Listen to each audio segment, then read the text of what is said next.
जय सच्चिदानंद प्रभु। आज जो विषय हम लोग चुनाव किए हैं वो काम वासना कि अगर हमें काम वासना परेशान कर रही है तो हम कैसे तीन रामबाण को प्रयोग करके उससे निकलें।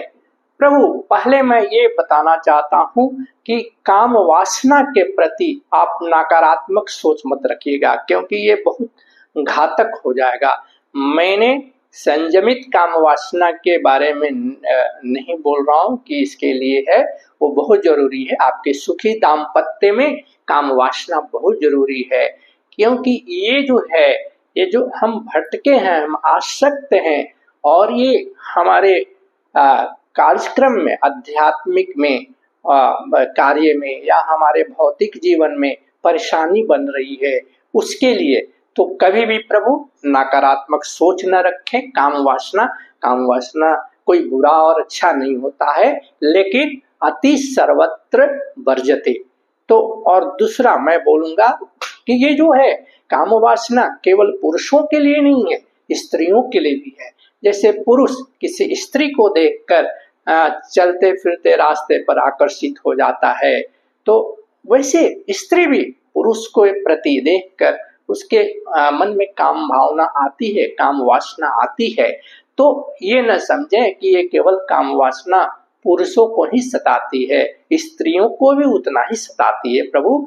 तो ये दोनों जेंडर के लिए है, स्त्रीलिंग और पुल्लिंग दोनों, स्त्री और पुरुष दोनों के लिए है। तो पहला मैं सावधान करना चाहता हूँ कि काम वासना भी एक पवित्र चीज है, ऐसा नहीं है, लेकिन संयमित है। अगर हमारे दाम्पत्य जीवन में है, नहीं तो हमारा दाम्पत्य जीवन बिगड़ जाएगा अगर आपकी नकारात्मक सोच होगी। तो अगर काम वासना में स्त्री पुरुष उतर रहे हैं और उस समय निगेटिव चिंतन करेंगे, और इसमें पीड़ित है, इसके भी लोग पीड़ित है नकारात्मक सोच वाले। अगर मान लीजिए नकारात्मक रहता तो हम लोग कैसे एक दूसरे से बात करते? अगर हमारे माता पिता के मन में काम वासना नहीं उठी रहती तो हमेशा सतर्क रहिए प्रभु। हम सकारात्मक सोच के साथ आगे बढ़े वीडियो को।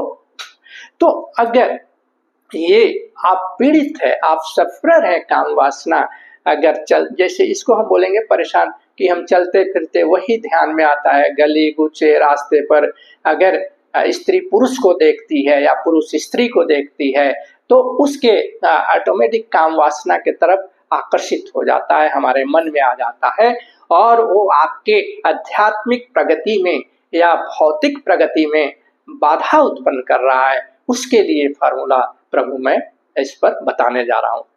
तो पहले जो कारगर रामबाण फार्मूला है प्रभु, कि जब इस तरह की सिचुएशन आ रही है, आप रास्ते पर जा रहे हैं, गली गुच्छे में जा रहे हैं, अगर कोई पुरुष स्त्री को देखता है या स्त्री पुरुष को देखता है तो उस समय कृष्ण को याद कीजिए। कृष्ण यानी आपकी जो भी इष्ट हैं। कृष्ण चुनाव करने का मेरे बोलने का मकसद एक और है, क्योंकि मैं बता रहा हूँ तो आपके जो भी इष्ट हैं उनको याद कर लो। कृष्ण है, राम है, हनुमान है, या जो रिलीजन से आप हैं, सिख हैं तो गुरु नानक हैं, जीसस को याद कर लीजिए, क्रिश्चियनिटी में है, या अल्लाह को याद कर लीजिए। तो हर रिलीजन में आपके जो इष्ट हैं प्रभु, और इस तरह की आपको काम वासना से परेशानी है कि आपको बाधित कर रही है, तो इष्ट का चिंतन कीजिए। इष्ट का चिंतन करने से हमारे विचारों में शुद्धि आ जाती है। और बार बार मैं बताता हूँ कि प्रभु काम वासना बुरी चीज नहीं है, लेकिन जो आपको बाधित कर रही है अगर आपके प्रगति मार्ग में, तो ये फॉर्मूला बहुत ही रामबाण है। तो स्त्री और पुरुष दोनों के लिए ये वीडियो है। तो प्रभु कृष्ण को मैं क्यों चुनाव किया? क्योंकि कृष्ण विभूति योग में अध्याय 10 गीता में बहुत बढ़िया वो बताए हैं, इसलिए मैं कृष्ण को लिया।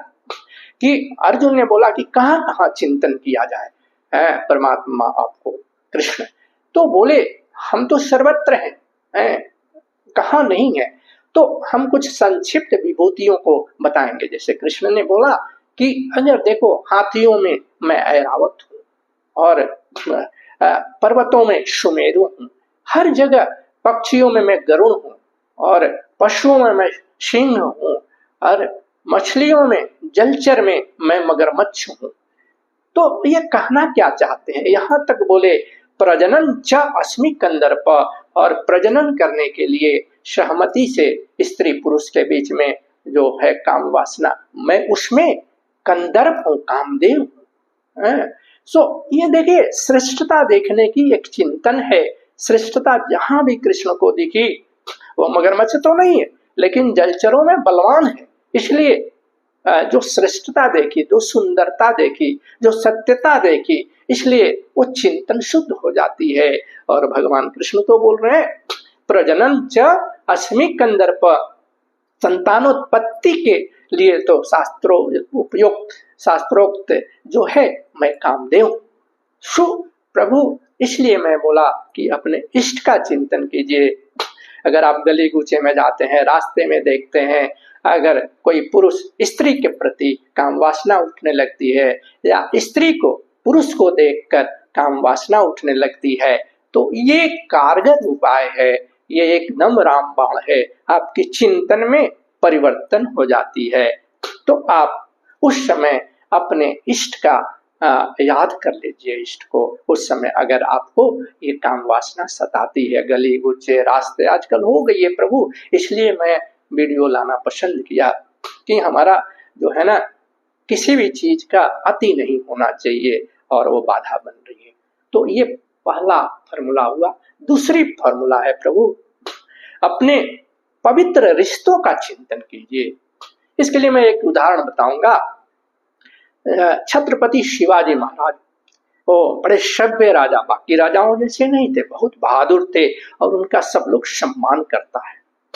तो जब उनके दरबार में एक नर्तकी को लाया गया, बहुत सुंदर थी, तो जो है शिवाजी ने एक अपना वक्तव्य दिया कि नर्तकी बहुत सुंदर है। तो लोग थोड़ा चकित हो गए कि नॉर्मली इस तरह का वो बात करते नहीं है शिवाजी, लेकिन उसी वाक्य में उन्होंने जोड़ा कि इसकी नाक जो है ना, मेरी माता के नाक के समान है, बहुत सुंदर है, मेरी माँ का भी नाक बहुत सुंदर था। तो ये देखिए हम कैसे बदल सकते हैं। तो इसलिए मैं बोला प्रभु, पवित्र रिश्ता की सोच जो है ना, ये भी बहुत बड़ा रामबाण है।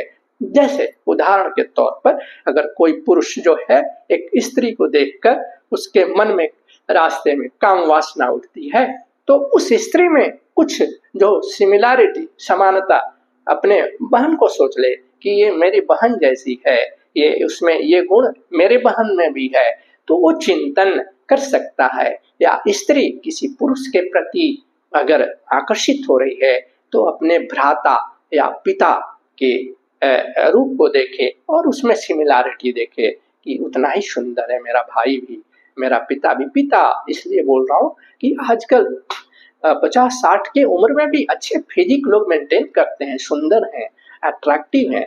तो इसलिए मैं बोला पिता, इसका मतलब बूढ़े नहीं हो गए, आजकल 50-55 साल में काफी अपने बॉडी को मेंटेन कर रहे हैं। और पुरुषों के भी प्रति ऐसा ही है, स्त्री को देखकर तो अपने वो बहन और माँ का याद कर ले प्रभु, तो वो पवित्र रिश्ता आपको इस तरह की काम वासना से बचाती है। बहुत आपके बाधा में, जो प्रगति में बाधा है, रोड़ा है, उसको हटा देती है। आप पीड़ित नहीं, एडिक्ट हैं, उसमें काफी सुधार आ जाती है। मैं केवल पीड़ित की, सफरर लोगों की बात कर रहा हूँ। काम वासना बार बार मैं बोलना चाहूंगा, क्योंकि काम वासना को देखकर निगेटिव चिंतन मत लाइए आप लोग, नकारात्मक सोच नहीं है। तो इसलिए तो ये मैंने दूसरा फॉर्मूला इसको लाना मैंने पसंद किया। तीसरा फॉर्मूला है प्रभु आपका काल। काल जो है वो तो आने वाला है, इसके सबसे मृतलोक में ये अकाट्य सत्य है। तो आपके जो जीवन में समय है उसको सदुपयोग करना है, तभी हम अपने आध्यात्मिक उन्नति में जा सकते हैं, भौतिक उन्नति में आ सकते हैं। तो काल को हमेशा याद रखिए कि भाई जो हमारे पास समय है, काम वासना के पीछे न लगा है, उससे निकलें। तो जो है संयमित काम वासना जरूरी है, दाम्पत्य जीवन को सुखी करने के लिए, संतानोत्पत्ति के लिए भी चाहिए। लेकिन इसके बाद जो आ गया है गर्लफ्रेंड बॉयफ्रेंड, चलते फिरते गली गुच्छे रास्ते पर वही काम है, वही ऑटोमेटिक ध्यान जाती है। तो प्रभु मैंने 3 रामबाण की याद दिलाई आप लोगों को। पहला है कृष्ण या आपके इष्ट, जो भी इष्ट है ऐसा मत, जो भी आप रिलीजन से कोई ना कोई तो इष्ट होगा आपका, चिंतन कीजिए, उसके विचारों में शुद्धि हो जाएगी, वो विचार चला जाता है। दूसरा हमने बात किया पवित्र रिश्तों में कि उसको याद कीजिए। स्त्री के लिए भी अगर पुरुष के प्रति आकर्षित हो रही है, आप पुरुष स्त्री के प्रति आकर्षित हो रहे हैं, तो पवित्र रिश्तों को याद कीजिए। जो मैंने उदाहरण के तौर पर शिवाजी को लाया, छत्रपति शिवाजी को, कि कैसे उन्होंने चिंतन किया कि उस नर्तकी का नासिका जो है अपने माँ के समान देखे। इस तरह हम भी देख सकते हैं। और तीसरा जो कारगर उपाय जो है हमने रामबाण की चर्चा की, वो प्रभु काल है, क्योंकि सब लोग काल ग्रसित है। अपने जीवन को अगर विकसित करना है, आपकी आध्यात्मिक जीवन या भौतिक जीवन, तो समय का सदुपयोग करें, उसमें फंसे नहीं।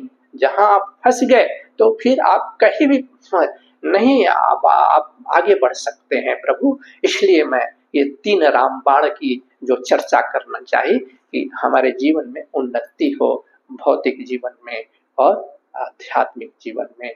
और बार बार फिर भी मैं बोलूंगा कि नकारात्मक सोच नहीं लाए, नहीं तो हमारे ऋषि वात्स्यायन जी क्यों लाते इस पर काम सूत्र, क्योंकि इसमें तो ऋषि लोग भी आए काम वासना में है। मेरे पहले वीडियो भी है, आप देखिए काम वासना या ब्रह्मचर्य, उसमें अत्रि ऋषि अनुसुईया से शादी किए हैं, याज्ञवल्क्य जी 2 पत्नियां रखे हैं कि उच्च कोटि के संतान लाया जाए। लेकिन ये बेकार की जो वाली है, उससे बचने के लिए मैं ये कारगर कि आप सफर है, पीड़ित है, तो बाकी आपके कार्य जो है ना रुक जाएंगे, आपकी बाधा होगी जीवन में। सो जय सच्चिदानंद प्रभु। अब मैं अपने वाणी को विराम दूंगा, लेकिन मेरी एक हर वीडियो में अंतिम संदेश रहता है कि हम ध्यान से जुड़े, ध्यान को अपनाएं और धरती को स्वर्ग बनाएं, तो हमारी सकारात्मक सोच पूरे धरती में फैलती है और बरकरार रहती है। सो मैं इसी वाणी के साथ मैं वाणी को विराम दूंगा प्रभु। जय सच्चिदानंद, जय सच्चिदानंद।